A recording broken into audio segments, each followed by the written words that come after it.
حضرت مغیرہ بن شعبہ رضی اللہ تعالیٰ عنہ سے روایت ہے، انہوں نے فرمایا میں نے نبی صلی اللہ علیہ وسلم کی خدمت میں حاضر ہو کر ایک خاتون کا ذکر کیا کہ میں اس سے نکاح کے لیے پیغام بھیجنے والا ہوں۔ آپ صلی اللہ علیہ وسلم نے فرمایا جا کر اسے دیکھ لو، امید ہے تمہارے درمیان محبت پیدا ہو جائے گی۔ چنانچہ میں ایک انصاری خاتون کے ہاں گیا اور اس کے والدین سے اس کا رشتہ طلب کیا اور انہیں رسول اللہ صلی اللہ علیہ وسلم کا ارشاد بھی سنایا۔ یوں محسوس ہوا کہ اس کے والدین نے اس چیز کو پسند نہیں کیا کہ یہ مرد اس لڑکی کو دیکھے۔ لڑکی پردے میں تھی، اس نے یہ بات چیت سن لی، چنانچہ اس نے کہا اگر تجھے اللہ کے رسول صلی اللہ علیہ وسلم نے دیکھنے کا حکم دیا ہے تو دیکھ لے، ورنہ میں تجھے قسم دیتی ہوں کہ جھوٹا بہانہ بنا کر مجھے نہ دیکھنا۔ اس نے گویا اس بات کو بہت بڑا سمجھا، یعنی سنتے ہی اعتبار نہ آیا کہ نبی صلی اللہ علیہ وسلم نے فرمایا ہوگا۔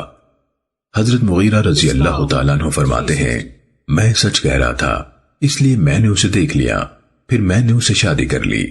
پھر حضرت مغیرہ رضی اللہ تعالیٰ عنہ نے اس سے ہم آہنگی پیدا ہو جانے کا ذکر فرمایا۔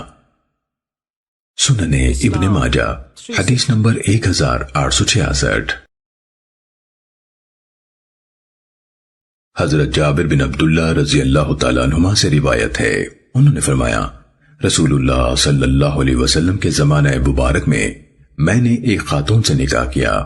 اس کے بعد جب میری ملاقات اللہ کے رسول صلی اللہ علیہ وسلم سے ہوئی تو آپ نے فرمایا جابر کیا آپ نے شادی کر لی؟ میں نے کہا جی ہاں۔ آپ نے فرمایا کنواری سے یا بیوہ سے؟ میں نے کہا بیوہ سے۔ فرمایا کنواری سے کیوں نہ کی جس سے تم دل بہلاتے؟ میں نے کہا میری کئی بہنیں تھیں، مجھے ڈر محسوس ہوا کہ وہ میرے اور ان کے درمیان حائل نہ ہو جائے۔ آپ نے فرمایا تب یہ بات درست ہے۔ سننے ابن ماجہ حدیث نمبر 1860۔